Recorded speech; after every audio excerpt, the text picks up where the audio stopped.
Hello and welcome back to another episode of Nick Tiffany's Movie Reviews in the podcast form. Today we're coming at you with another SIFF review.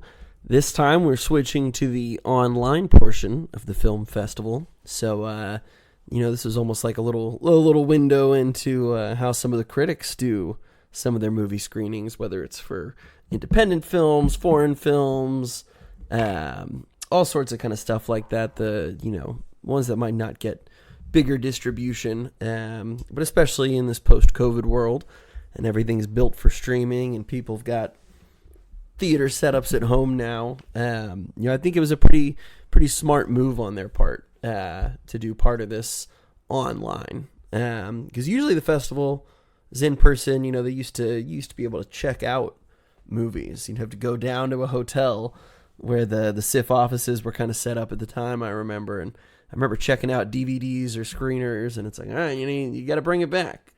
But no, this was great. I mean, you pay for your ticket essentially.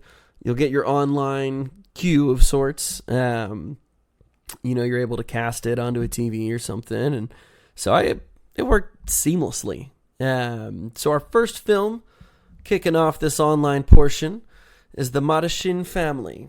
I hope I'm pronouncing that right. Mattachine, I believe, perhaps family. The name coming from the Mattachine Society, which back in Los Angeles, right around 1950, 1951,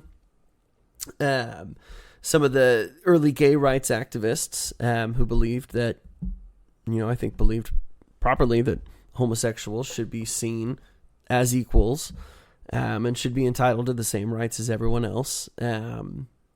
They got their name from the Société Mattachine, which was a medieval French group of mass dancers and players who kind of satirized social conventions. And so the idea behind this Mattachine society, these guys would go out in the middle of the night.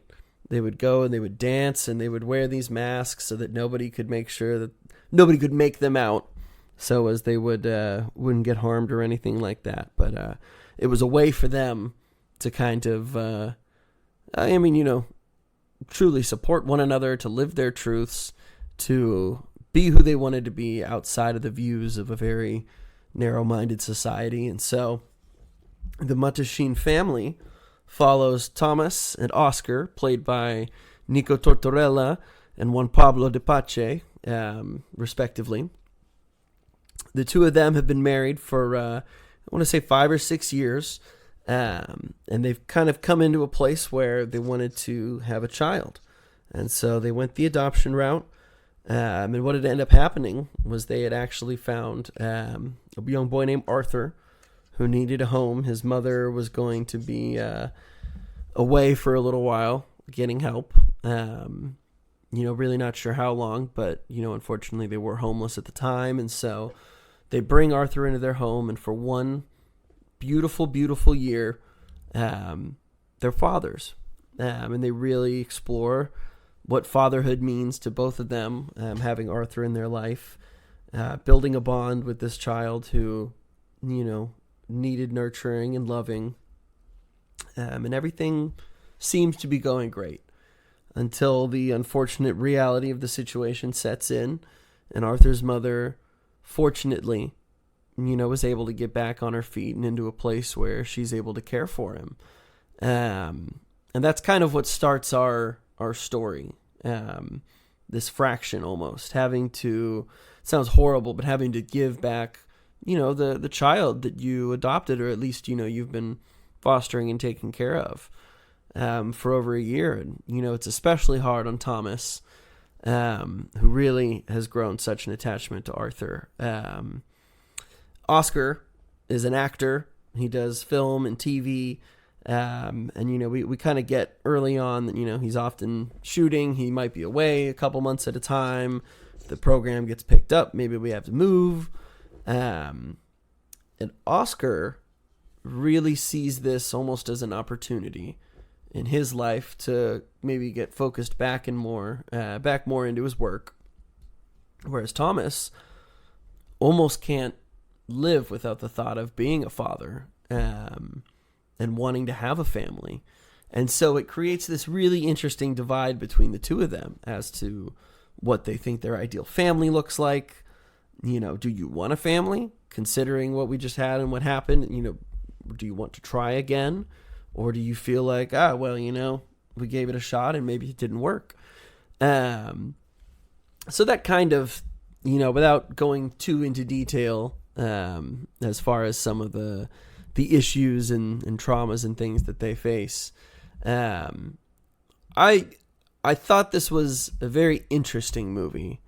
One thing I really love, obviously, about the Seattle International Film Festival, they are a huge, huge proponent of fresh voices in cinema, voices that for decades and decades and decades we were never able to hear, whether it's female directors, whether it's minority directors, whether it's stories about women, minorities, and LGBTQ members. And so, I've always been very appreciative of the work that they do in curating a lot of their festivals as well, because they are very inclusive. They put work in front of you that maybe you wouldn't have otherwise gone out and seen or heard of.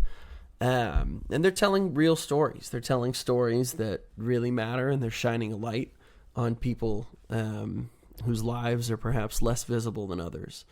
And so for that, I'm always appreciative to be turned on to something new, to be shown, something that maybe I don't have a window into necessarily. Andy Valentine wrote and directed this movie, and Danny Valentine helped write it as well.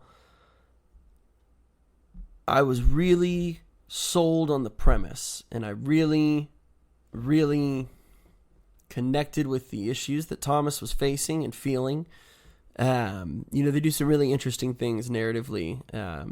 Thomas is a photographer, and so at many moments you'll kind of see a collage of different photos he's taken, and you kind of get some voiceover narration, whether it's talking about where they might have been at that time, where their friends were at. And so you learn a lot about him, obviously, through some of these moments and through how he sees the world. And you also learn through the friends that he keeps around them, around him. Emily Hampshire from, I don't know why I'm blanking on the name. Dan and Eugene Levy, or Levy, blah. Who knows? You're going to learn quick. The downside to doing this all audio is just butchering people's names or having massive brain farts and not being able to remember Schitt's Creek. There we go. That's the name, Schitt's Creek. So Emily Hampshire from Schitt's Creek is in the film. And, you meet some of Thomas's friends, all of whom, I don't want to say are all in the LGBTQ crew. But it's this moment where you have all these 20 to 30 somethings ready to kind of have a family of their own, ready to kind of take the next step, but scared because of what they experienced when they grew up. The challenges and the thoughts that they don't want to have to think about their kids dealing with, that they hate reflecting on. And so there is really a special and very unique look at this family. However, family comes. I'm one of those people who tell you that, family's more than blood.